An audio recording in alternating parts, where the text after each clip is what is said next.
Hello, and welcome to Wednesday's Night Out.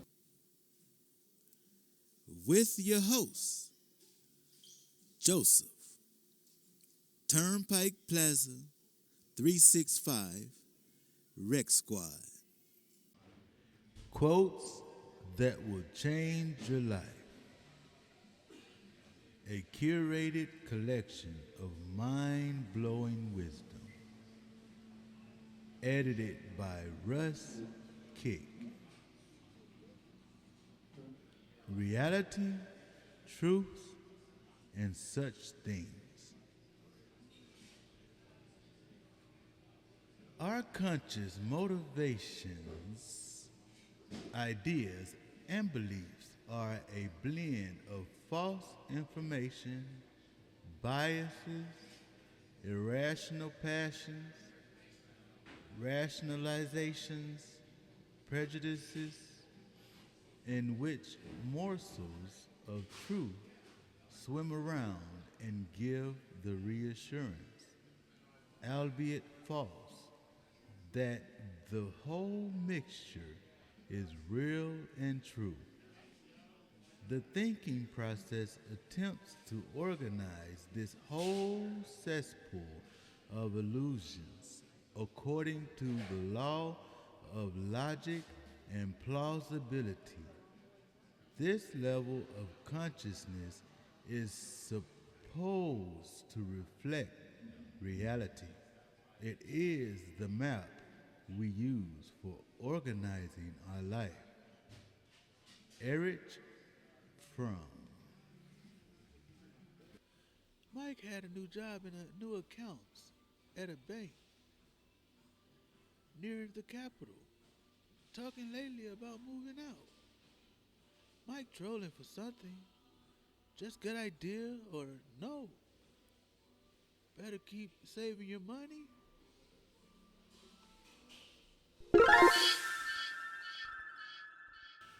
Why couldn't it have been Rooster?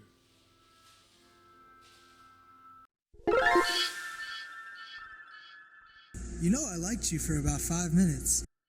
Here and in ninth grade. Did you know that? Me and you, Mike and Jamie. You need to be there for Mike. He's the one suffering. If I were going to be around longer, I'd hide with you. The Dive from Clausen's Pier by Ann Packer. Chapter 22. I knew Kilroy was right, that what I needed was time, but I wanted to be done with it, to be wherever I was going. At the same time, I wanted Mike to be where he was going, too, and to be okay with my not being there with him, which I knew was impossible. Fall was so cold in Madison, wind blowing off the lakes and penetrating everything. I thought of the long, wide windows of the physical therapy room and what Mike must see through them. Trees bare of leaves, skeletal against the gray sky. We'd always made a point of going to Picnic Point in October, taking the long walk out through the turning trees. It was almost November now. I thought of him more and more until thinking of him became not an act, but a presence in me, a dull ache in the center of my chest. Yet I didn't call again. What more could I say? Beyond I'm sorry, I couldn't think of a thing.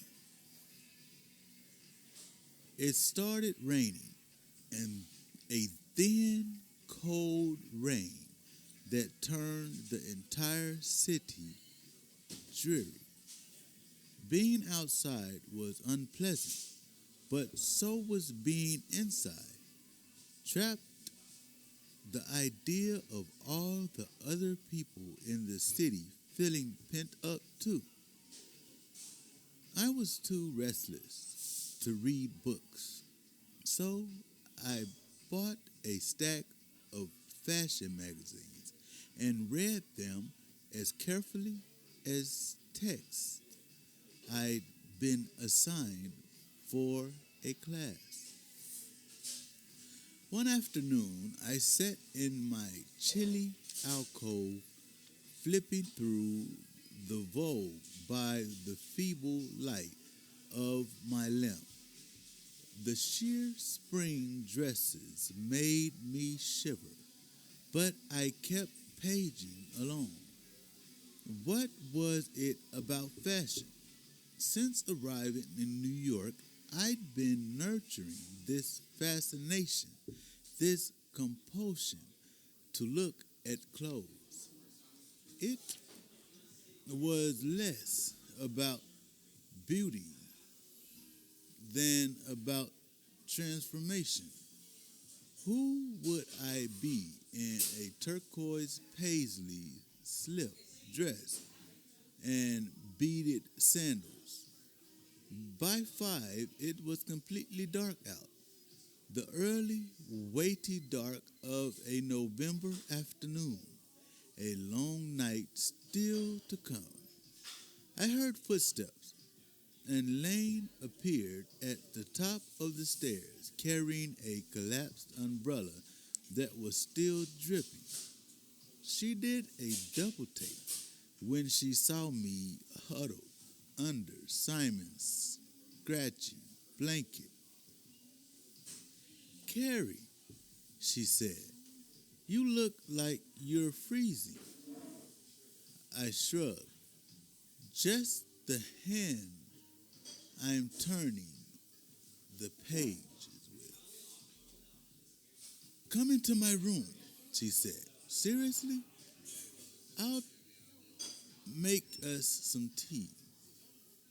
Miss Wolf had me reading to her all afternoon, and my throat could use it. Her room was warm, pans of water under the radiators, so it wouldn't feel so dry. She pointed me to the armchair and plugged in an electric kettle, then held out a tin cracker box full of assorted tea bags. I picked orange pico, and she took lemon mint for herself, then got cups from a shelf and arranged the tea bags in them. When the kettle whistled, she unplugged it and poured the steaming water. "You know, you can hang out in my room when I'm not here," she said. "It's way too cold out there." "Thanks." The tea was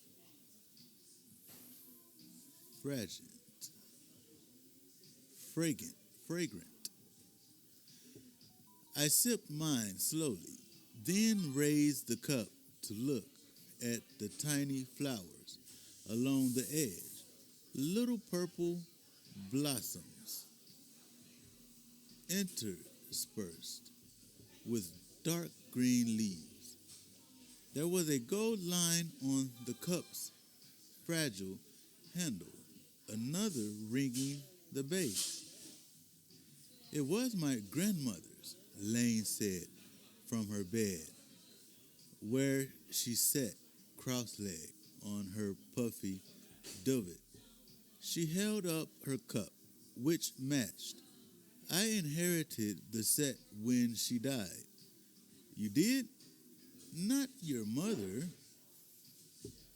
"My mother had her mother's china in a cabinet in the dining room. When we used it for birthdays and holidays, she joked that it was my legacy, so so we should be careful. Wash it by hand, dry it, and put it right back again. This was my father's mother, Lane said. He died when I was a child, so I was her only descendant. I glanced at her bookcase, where the periwinkle blue books were. What was the line from her poem? The father of memory. I also have her piano, she said, and no idea what to do with it. You don't play? I do a little, but I'm not exactly going to bring it here. We exchanged a smile. The ground floor of the brownstone was furnished entirely with cast-offs, stained old couches, broken tables, chairs that needed recaning. Everything nice was in the bedrooms, held separate. Someday you'll have a house to put it in. Or an apartment, she said. Murray and I might get one together.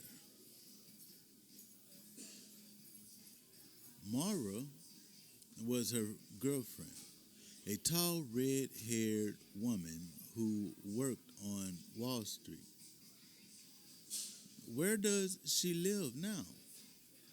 In a studio, way up in the East 90s.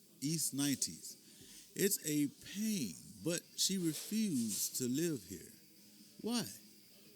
She likes Simon in smaller doses. She got up and crossed the room, then took a photograph from a shelf and held it out to show me. An old lady in a flowered dress sat on a wicker chair in front of a big wood frame house, a small child on her lap. Nearby, a couple in matching straw hats held hands. My grandmother, my parents, and me, she said. I took the photograph and studied it. The couple were young, 30 or so. The man standing there was with his toes pointing slightly to the sides, just as Lane sometimes stood. In the child, I could see the Lane I knew, in the pointed chin and the narrow arched eyebrows. How old were you when he died? I asked her. 7. I gave her the picture back, nodding. What? She said. What do you mean? Your expression. Is your father dead too? I wondered what she'd seen. After a moment, I said, he walked out on us when I was 3. Oh, I'm sorry. It's okay. She reached for a package and offered it to me. Shortbread cookies wedged tightly in plaid cellophane. I wiggled a cookie out. Then she took one for herself. He just walked out, she said, holding her cookie without biting into it. I took a bite of mine and nodded. But you know where he is, she said. You see him. I shook my head. He could live in China for all I know. Or New York. Twin creases pinched the bridge of her nose. and she went back to her bed and set the cookie next to her tea, then faced me again, a troubled look on her face. You haven't seen him since you were 3. He's alive out there and you don't know where? I nodded, presumptuously. Presumably. What about child support?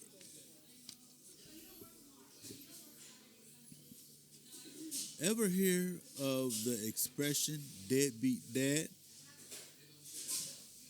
God, she said. My mother tried to find him for a while, but then it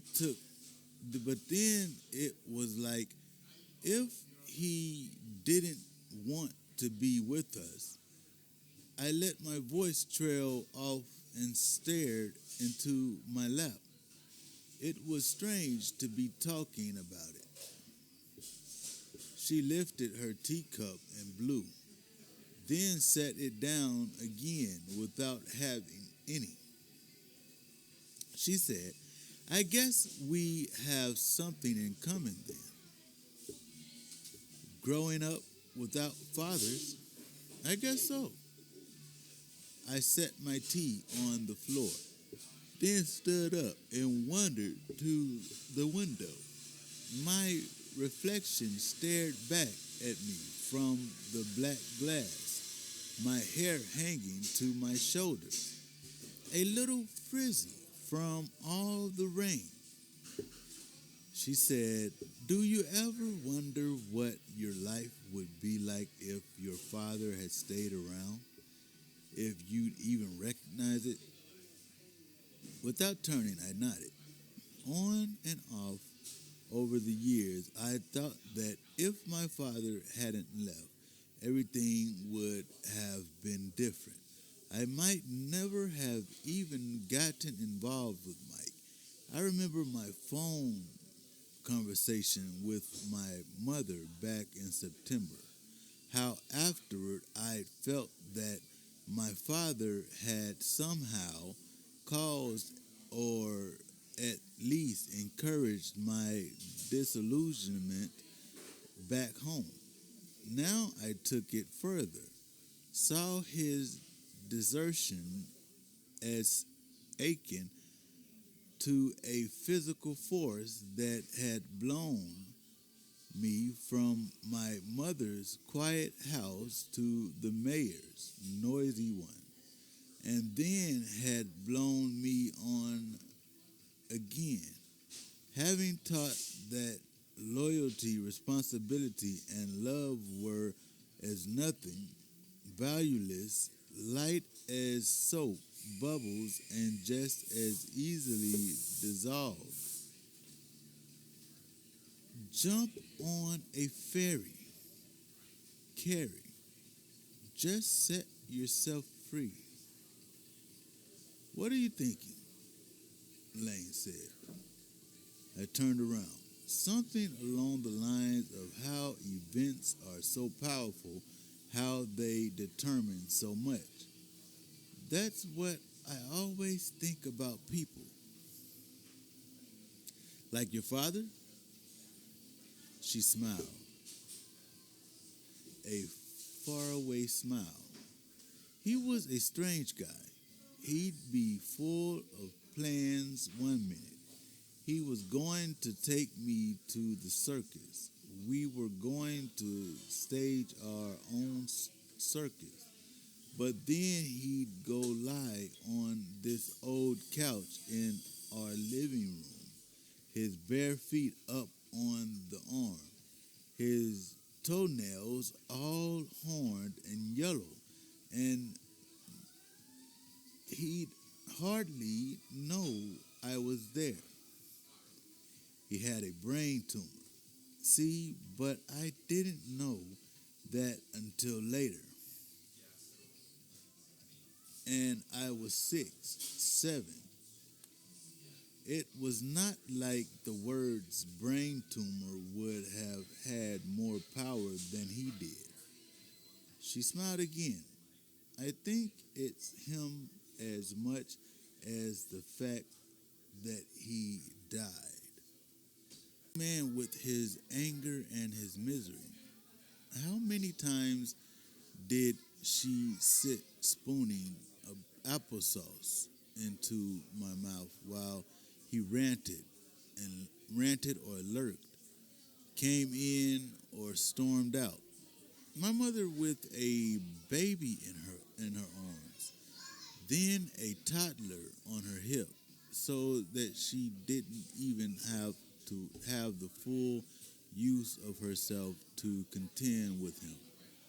She was 21 when she married him, 23 when I was born, the age I was now. Lane set her tea to the side and swung onto her stomach, planting her elbows on her divot and propping her chin on her small fist. Her hands were translucent, the veins pale blue and sinuous, like distantly viewed meandering rivers. Miss Wolf is always telling me that the family is the enemy of the artist, she said. Well, I think the family is the artist, just like the sky is, or all the books you've ever read. I nodded, but I was thinking all at once of Kilroy's evasions about his family, his past. What was he doing with all those books he read, but filling himself, refilling himself, pushing further and further away what had been there before?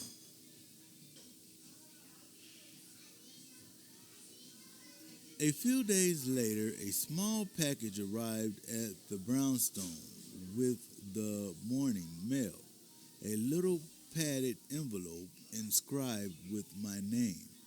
The handwriting was faintly familiar, but I couldn't place it. The postmark was Madison. Inside, all by itself, with no note of explanation, was an unmarked cassette tape. And all at once, I knew it had come from Mike. That my name had been written by his mother, who'd been unable to bring herself to put her own name and address on the upper left-hand corner. The brownstone was empty, and though I was sure it would be okay to use any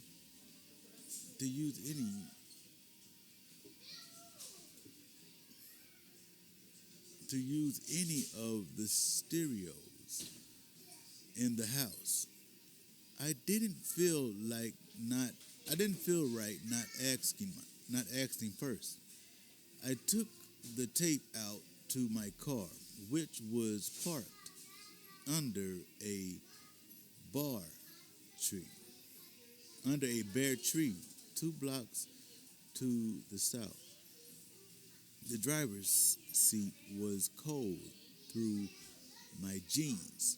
The car started easily, then sputtered and died.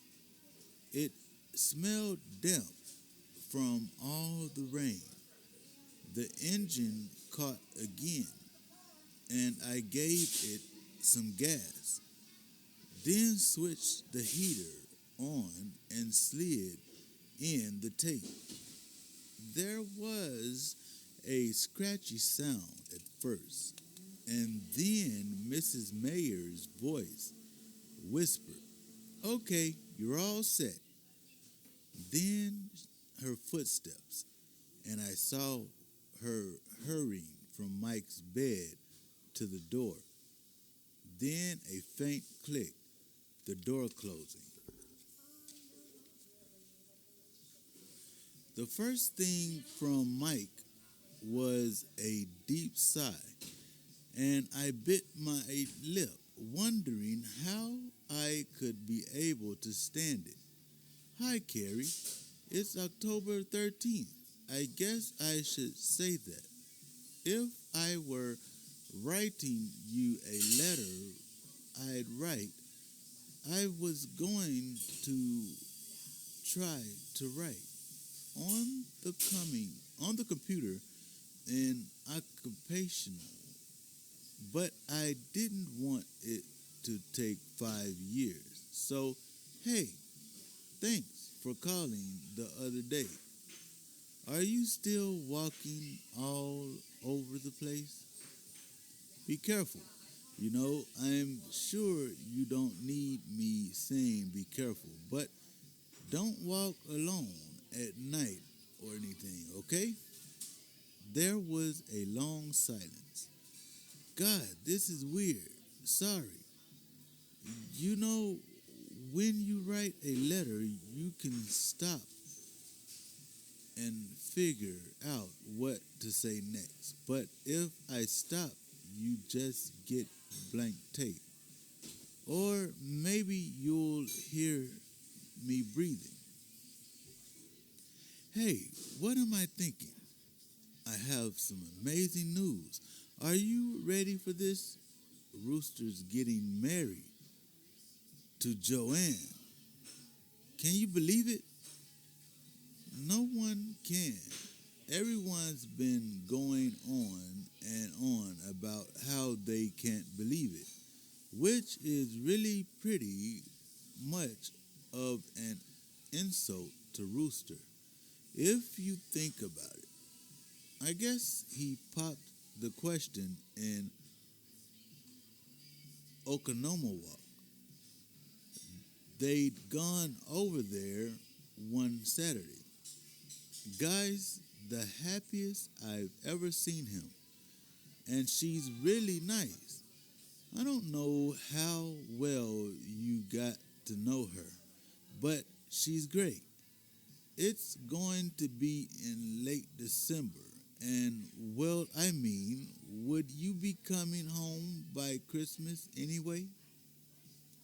I know he'll want you to come. I'm sure you'll be hearing from him. What else? Hey, I have a new roommate, Jeff. Jeff went home. This guy's pretty cool. He's like my dad's age, but he doesn't act it. No offense to my dad or anything, but this guy's not so kind of businessman-y. He's a fireman, actually. Or he was. I guess he's a quad now. He was in a car accident and injured his spinal cord. Higher up than mine. The poor guy. He can't hear me right now. In case you're wondering, his wife brought him a Walkman, and he listens to it a lot. Oprah, he had her play one of his tapes on my player for me, and it was kind of pretty, really. The music part, the singing's kind of hard to take. Rehab's going okay. I might be getting the halo off next week. They'll do x-rays. Then we'll see. Stu and Bill came by the other night. I hadn't seen either of them for a while. And Jamie was in. Don't get mad, but I think you should call her. I mean, it's none of my business, but, oh, never mind. Scratch that. Too bad I can't blank out parts of the tape. The stupid buttons on this machine are impossible to press now. I need to get a GIMP one. I guess I could ask Mom to edit it for me when I'm done, but I don't exactly want her listening in. You should have heard me trying to explain why I wanted her out of the room while I talked. I guess I have a sort of juvenile mentality, being so secretive. King says I'm worried about losing my privacy. You know, once I go home and stuff, not that I have any here, so anyway, I've been trying to worry about that for him. Laughter. That counselor guy, you know, Dave King? I call him King Dave. He's not so bad. He tells me what I should be worrying about, and then I worry about it. It's pretty weird, really. Counseling. I keep thinking about your mom. You know how she's kind of quiet and guarded sometimes, how she'll kind of look at you while you're talking like she's really thinking hard about what you're saying. Well, that always bugged me. I mean, I can tell you this now. It made me not want to talk around her. But I've been thinking maybe it's because of her job, you know? And she can't help it. I don't know. Talking to King, I got to thinking about those letters we used to write each other. Remember? Kind of goofy things sometimes, and we'd leave them in each other's lockers. Did you save mine? Yours are all in my closet at home. I know exactly where they are. And it really bugs me that if I ever want to read them again, I'll have to have someone get them down for me. You know, I mean, for some reason, that's a lot worse than knowing my dad's going to have to handle my dick. Hello, how are you doing on there? Okay, handle my dick for me every day for the rest of my life. Or his, depending who lasts longer. There was a silence, and I reached onto the passenger seat for my purse and got out my wallet, where there was an old picture of him, his school picture from senior year of high school. He was grinning, his school picture grin, wearing the blue shirt I'd helped him decide on. I'd been behind him in line, and I'd watched him perch on the stool and then stand again so the photographer's assistant could twist it lower. Before he sat down again, he called to me, "Come on, let's both be in it." And I had a moment of thinking there was no reason on earth for us to be photographed separately. Anyway, he said on the tape, everything's pretty much the same. Harvey says we have to make our minds as active as our bodies used to be. My roommate, did I say his name before? He has his wife reading philosophy to him every night. He says he's going to spend the rest of his life getting the education he was too much of a fuck off to get in college. She was reading him Plato last night. That's Plato. You know, That's Plateau, not Plato. Remember Plato? The smell, a pause. He had her bring in a Charles Dickens tape for us to listen to. A Tale of Two Cities. You know, just an hour or so at night. It's like 10 hours long or something. So we're going to start it tomorrow.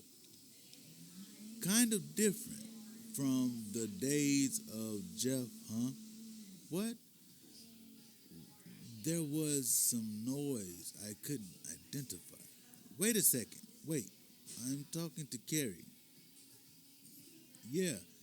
Say something to her. Say hi. More noise. Hear that, Carrie? That was Harvey saying hi. He say it again, but louder, okay?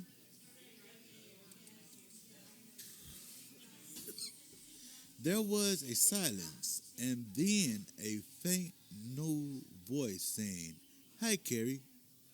I'm Mike's roommate. Nice to meet you." Then Mike again. "Well, that was Harvey. His tape's over. I guess maybe I'll stop now, too. I told Mom 15 minutes, so she'll be back in a second to stop the tape. Well, I guess I should keep going till she comes back. How's the weather? Haha. Hey, what are you doing for Thanksgiving? I might be home by then. Well, who knows? Oops, here's Mom. No, I'm done. It's okay. Bye. Carrie, bye. There was a final click, and then the blank tape whirring in the machine. I reached over and pressed rewind, then rested my forehead against the steering wheel. I felt bright and strange, floodlit around the edges and dark at the very center. That afternoon, I was meeting Kilroy at McClanahan's after work. He liked 6 o'clock there. The bar only half full. Fewer yuppies. Out on the sidewalk in front of the brownstone, I buttoned my jacket and headed east. I'd spent the day thinking about Mike's tape, then trying not to think about it. I'd used the upright vacuum cleaner to vacuum the entire ground floor of the house and then the stairs until suddenly I'd felt like Mrs. Mayer. She was a ferocious housekeeper, and I put the vacuum cleaner away and made myself some tea. Then dumped it out because that made me think of her too. Then I made some more because, damn, if Mrs. Mayer was going to keep me from drinking tea, walking along the crowded sidewalks to McClanahan's, I thought about Rooster getting married. How could Rooster be getting married? He was Mr. Guy. I couldn't see him giving up all of that.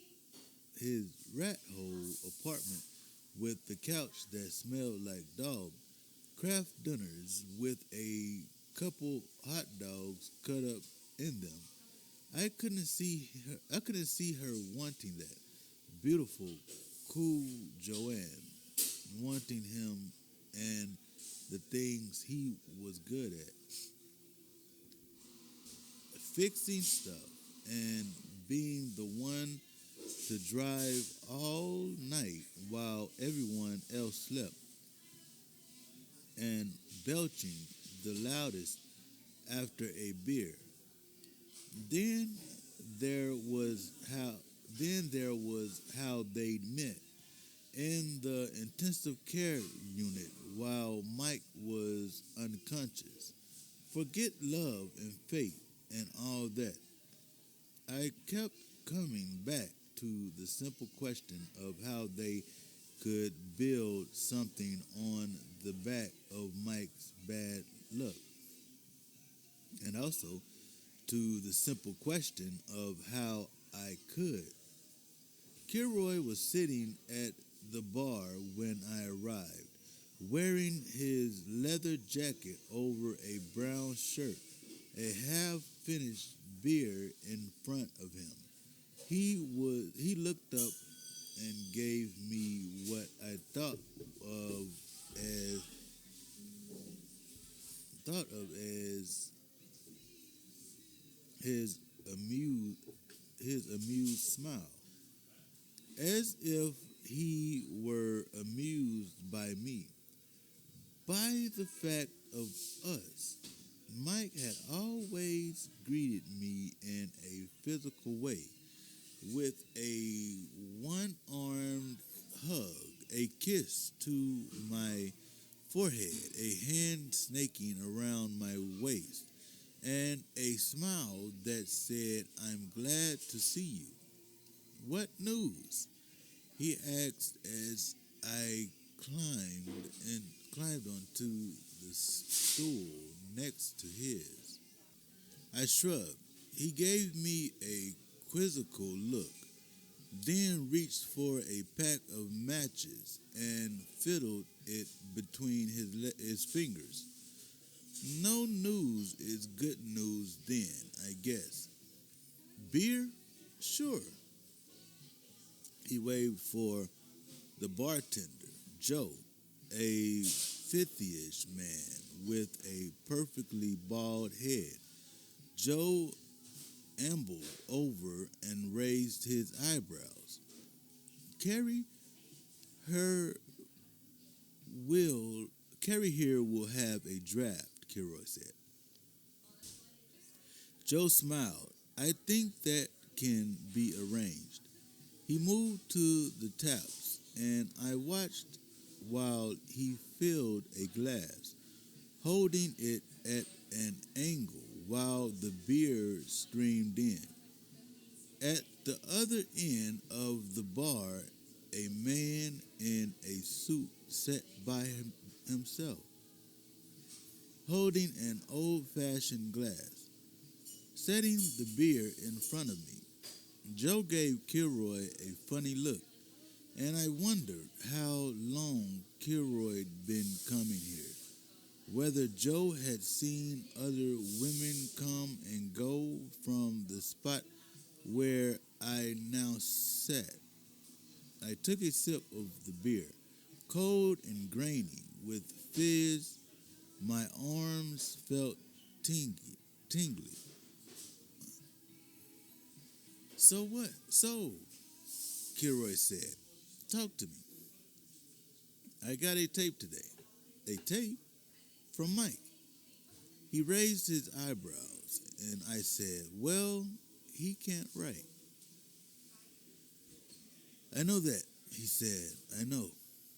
He took a sip of his beer, then wiped his fingers on his jeans. The holy 501s he changed into after work every day. You seem upset. I shook my head. What then? Sad. Got it. I felt a kind of fury rise through me, and I gripped my beer until the cold hurt. What did he say? Kilroy said. I stared straight ahead. Well, for one thing, Rooster's getting married to Joanne, the intensive care nurse, and he has a new roommate. Mike, in rehab. He's in rehab, you know. His mother had to press the buttons on the tape recorder for him. I stopped talking and faced Kilroy. I wanted him to feel what I was feeling, the same wildness, or I wanted him to reach in and soothe it, tame it down. He didn't speak. Yes. Though, and after a moment, I turned back to my beer glass and lifted it for a long swallow. Why is it, I said, that you don't want to tell me about any of your old girlfriends? When was the last time you were involved with someone? A weary look passed over his face. Does self-involved count? He sighed. Sorry, that's a line from a movie. He scratched his jaw. I don't have old girlfriends the way you have your old boyfriend, okay? Then how do you have them? I don't. He laid his 4 fingers side by side on the bar. You're barking up the wrong tree.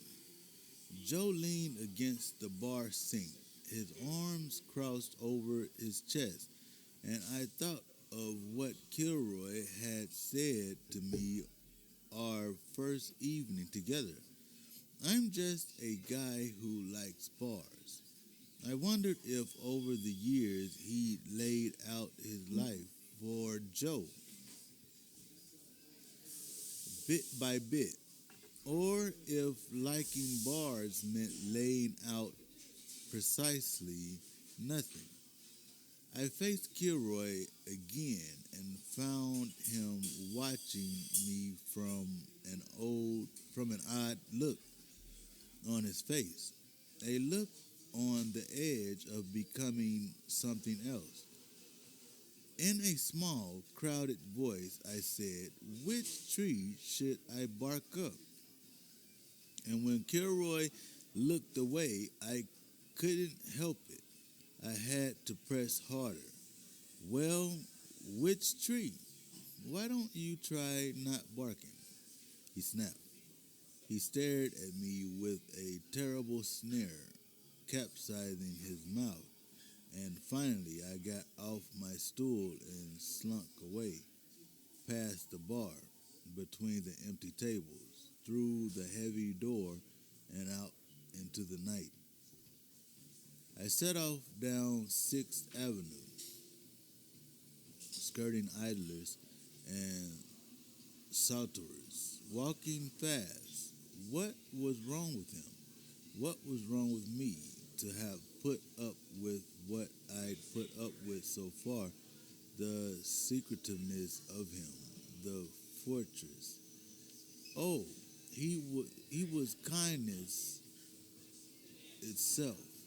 He was compassion, understanding, but it was all coming away from him, and there wasn't a single way in.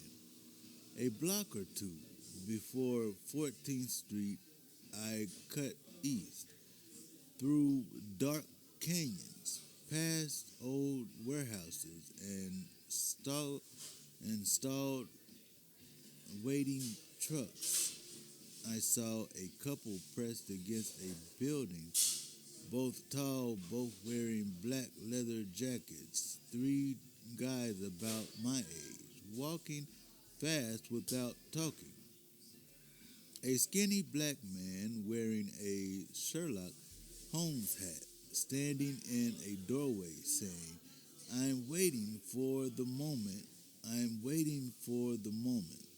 A lumpy old woman in a bathrobe standing under a low roof of scaffolding, a dazed look on her face. and a beautiful girl who climbed out of a taxi and stepped up onto the sidewalk just as I went by. Her her hair in silk sheet, her pants fashionably short over square-toed boots, her face tranquil but covered with tears. I thought, if it doesn't work out with Kilroy, I can stay in New York anyway. I can become a New Yorker. New Yorkers were different, old or young, crazy or brilliant, plain or gorgeous. They didn't just walk outside. They made a presentation. They presented themselves. They said, "This is who I am. Today I'm someone wearing these boots. I'm walking with this look on my face. I'm having this intense and troublesome discussion with this difficult but beloved friend. I walked for a long time. I went down Broadway, took in the parade along St. Mark's Place, followed Avenue A until I crossed East Houston and entered the narrow old streets of the Lower East Side. The city was lit up. The street lights, the windows of people's apartments, curtains or blinds, open so that looking up,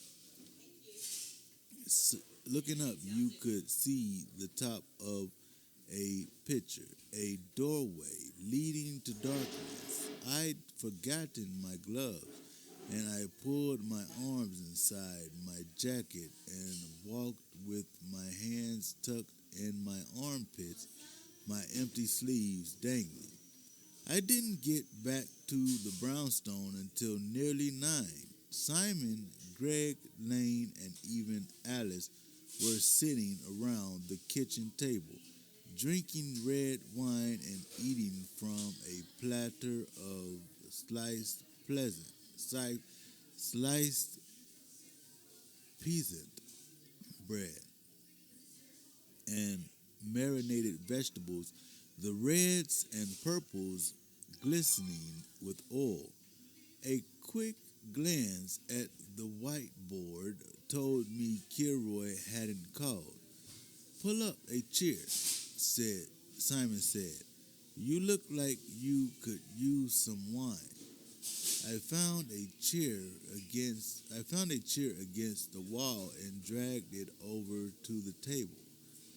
Next to Lane, she wore a baggy thermal t-shirt, and her pale face was pink across the nose and cheeks, as if she'd dipped a fine paintbrush into her wine and tinted herself very faintly. Simon poured wine into a tumbler for me.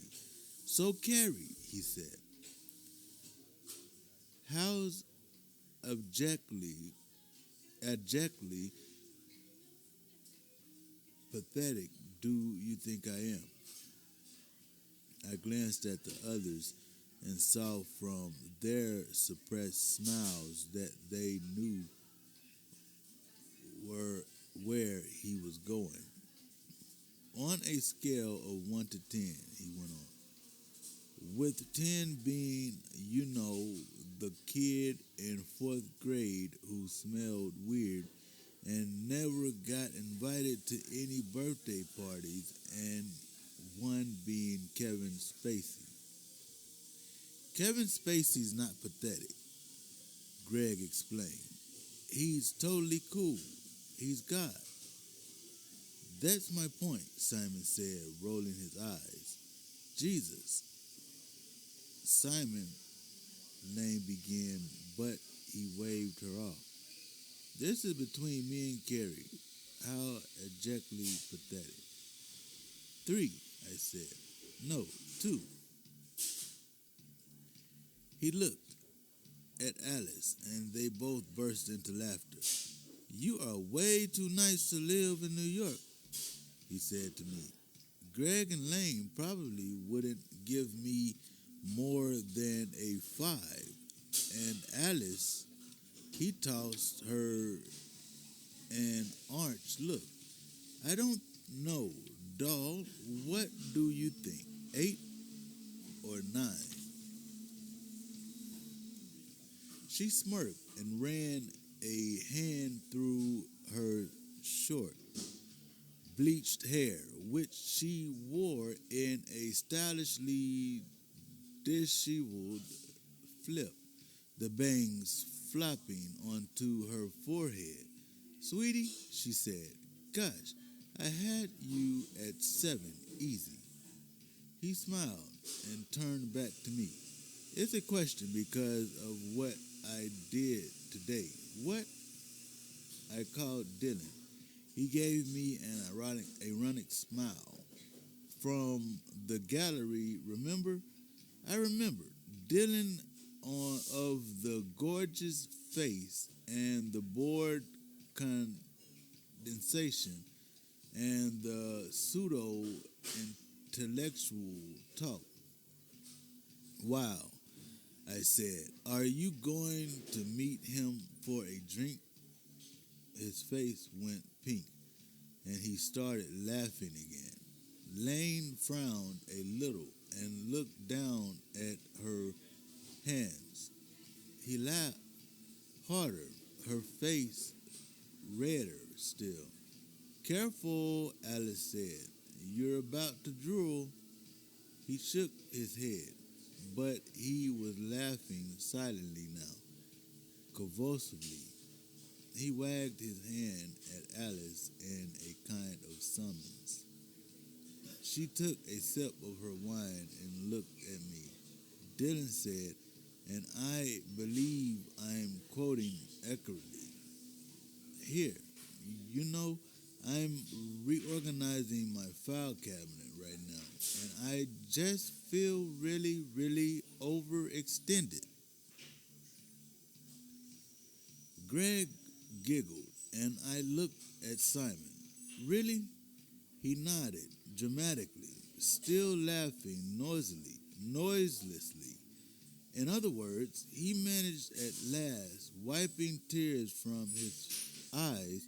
Would you please take your revolting self and cease to exist? Alice shook her head. I think it's more like, would you please go pick up my Prozac refill for me? I mean, reorganizing his file cabinets. Alice, Greg said with annoyance. Don't you get it? He's saying he'd rather reorganize his file cabinets than go out with Simon. A look of impatience passed over Alice's face, and she opened her mouth to speak, then seemed to think better of it.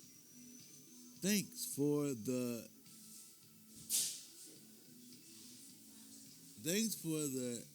exegesis, Greg, Simon said.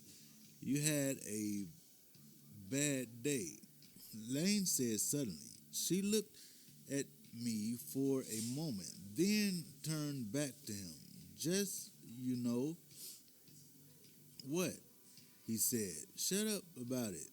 No, she said softly.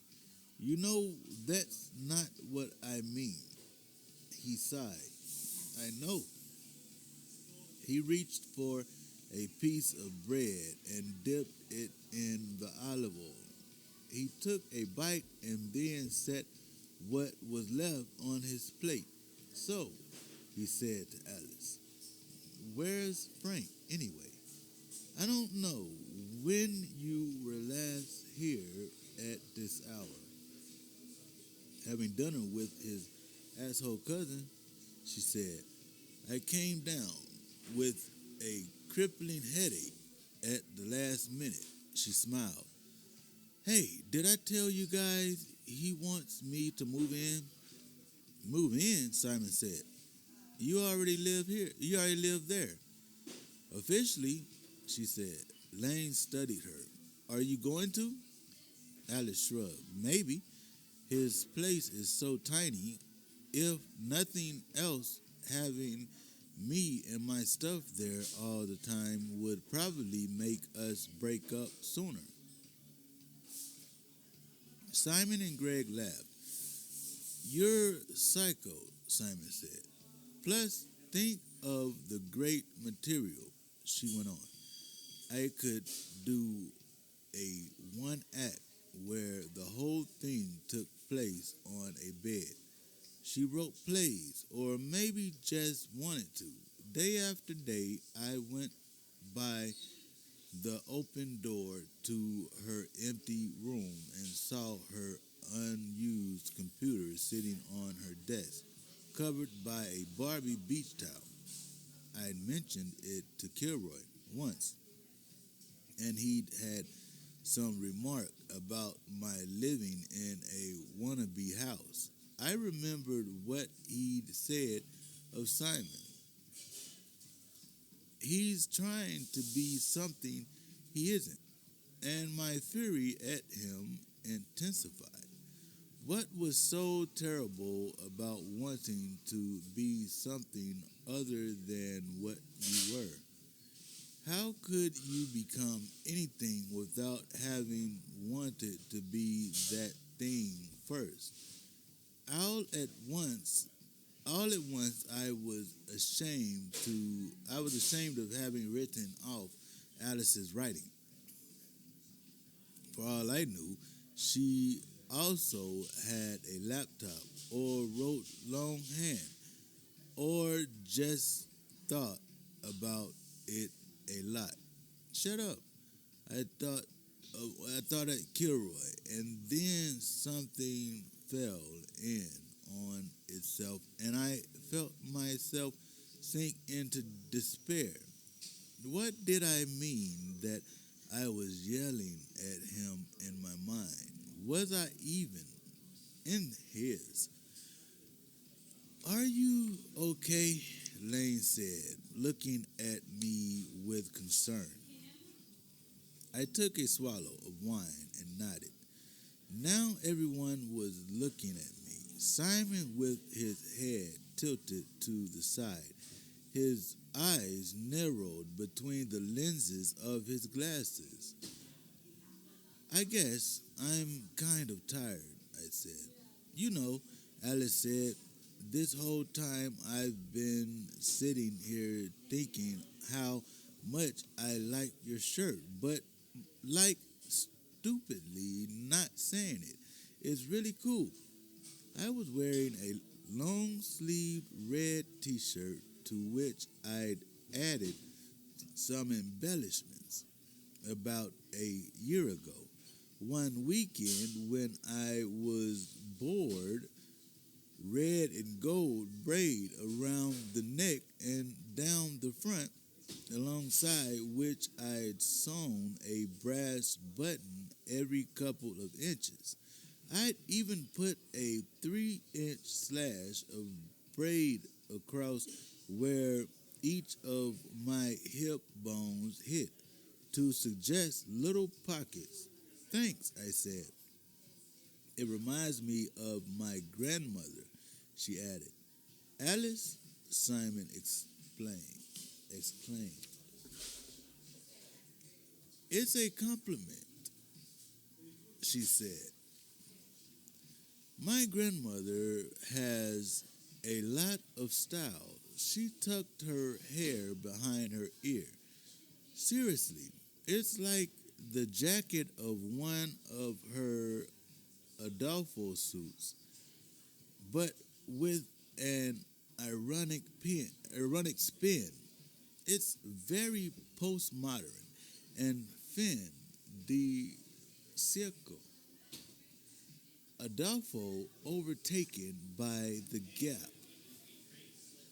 I looked around for someone who thought this was as silly as I did. then realized that the person I wanted to exchange a glance with, the person I was really looking for, was Kilroy. I stood up and carried my glass to the sink. "Where are you going?" Simon said. I turned and saw everyone looking at me. Simon, with his face still a little pink from before. Greg, dark-haired and kind of half a step behind everyone else. Alice, stylish in a polyester blouse and heavy black eyeliner. Lane, quiet and watchful. Who were these people? Why was I with them? "Upstairs," I said. "I have to make a phone call." On the third floor, I flopped onto the futon. I wanted to call him and didn't. Wanted him to call me and wanted him to vanish. I looked around the alcove, illuminated by a single ugly lamp, fake brass with a yellowing shade. It was empty and everything. It was empty of everything. This little space, myself and all my life, which I'd taken to Kilroy's and hung carefully on the walls in the exact places where the pictures weren't. From the kitchen, I could hear a faint murmur of voices, then the rise of laughter. I went out to the landing for the phone and carried it back to the futon. Halfway through dialing, I pressed the disconnect button. I sat there holding the phone on my lap, and then, without really thinking about it, I dialed Jamie in Madison. When she heard my voice, there was a long silence, and then she said, "How are you?" in such a way that I couldn't possibly misinterpret it as a question. She laughed, and she laughed a short, cold laugh. "I'm sorry, Jamie," I said, aware of that I was echoing myself, echoing what I'd said to Mike. I'm sorry. I should have called earlier. I should have." She breathed in deeply, and I heard her let it out again, loud, like a sigh. I knew somehow that she was in her kitchen, the day's dishes neatly arranged in the drain board by the sink, just a single light on, hanging low over the speckled linoleum table. "Jamie," I said. "What?" "Please try to understand. I had to leave." She was silent for a while, and I imagined how she must look, her light hair framing her face, her clear green eyes. "I understand that," she said at last. "I didn't at first, but now I do. But that was almost 2 months ago. Every day I wonder what it is about me that makes you hate me." She began to cry, and as I listened, I felt huge and monstrous and disconnected from her. Her tears had exactly no effect on my heart. They filled me with pity, but it was a cold, cerebral pity. It was pity for myself, not for Jamie. I don't understand. I said, I don't hate you, Jamie. It's just, you called Mike? She nodded. She sobbed. You called him twice. I know. I heard her footsteps and then the muffled sound of her blowing her nose. Jamie. I twisted the phone cord tight around my finger and then untwisted it again. My skin indented red like a barber pole. What? Can I ask how you are? What you've been doing? She blew her nose again. Well, to give you an example, last Saturday night I played Parcheesi with my parents and Lynn. Oh, and get this, we broke for popcorn after game 3. I had a vivid image of the 4 of them, Mr. and Mrs. Fletcher on opposite sides of the wobbly card table in their pine-paneled family room. Jamie and Lynn between them. Mrs. Fletcher, vague in a blouse and sweater, needing reminding every time it was her turn. Mr. Fletcher barely there, Jamie wishing she weren't, and Lynn with too much eye makeup on, glancing at the clock. I thought of her at the alley in that short, tight skirt, and I wondered how I could have been giving her advice. I whose life was a mess. How is Lynn? I said after a moment. Ridiculous. She and Mom are driving me nuts about each other. She has to move out. Too bad. If I thought of it sooner, she could have sublet my place. There was a silence, and then Jamie said, You sublet your apartment?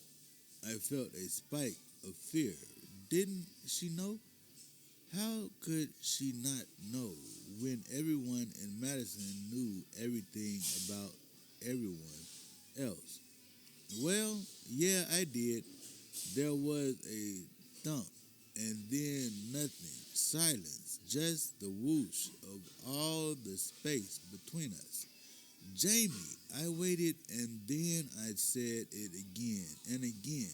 Jamie, Jamie, Jamie. Then I understood. She'd set the phone down and walked away. I could picture it. Jamie standing across the kitchen staring at the receiver, enraged and teary. Jamie, I shouted, but although I stayed on the line for several more minutes saying her name over and over again, she never came back. I hung up and carried the phone back out to the hall. At the little window in the stairwell, I pushed the curtain to the side and peered out. The brownstone behind us were patchily lit. A low window here, a high one there, then dark, and a whole blazing 4 stories. Someone else might have looked for a message in the pattern of illumination, but I just stood there staring, filled with a sense of myself as occupying the smallest of places in the world. The Dive from Clausen's Pier by Ann Packer.